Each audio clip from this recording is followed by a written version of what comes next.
Program seperti apa yang harus dimiliki sekolah untuk meningkatkan minat baca siswa? Kalau kita bilang baca tuh sebenarnya dibagi jadi dua, decoding sama pemahaman. Decoding tuh artinya membaca awal kan, gimana dia bisa kenal huruf, terus membunyikan jadi suku kata dan akhirnya kalimat.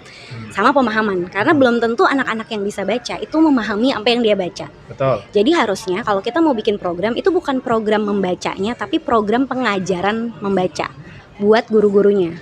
Guru-guru tuh selama ini ngajarin baca tuh udah bener belum sih? Dari kayak mulai baca, decoding sama pemahaman. Apakah itu sudah memunculkan minat dan kesenangan untuk membaca, atau semata-mata hanya menuntaskan kewajiban aja gitu?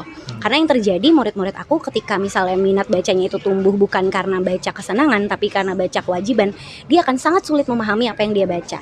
Tapi kalau dia berangkat dari apa yang dia suka dulu, misalnya dari buku-bukunya ya, itu dia akan timbul rasa penasaran untuk pengen tahu bukunya tuh sebenarnya ceritanya tuh kayak apa. Jadi gurunya harus membantu siswa untuk membaca untuk kesenangan. Betul, membaca untuk kesenangan yang harusnya lebih dulu diutamakan daripada membaca karena kewajiban.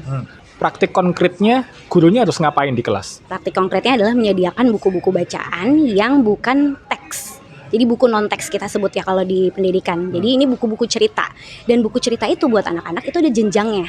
Jadi nggak semua buku cerita itu bisa dikasih ke anak. Harus sesuai dengan perjenjangan.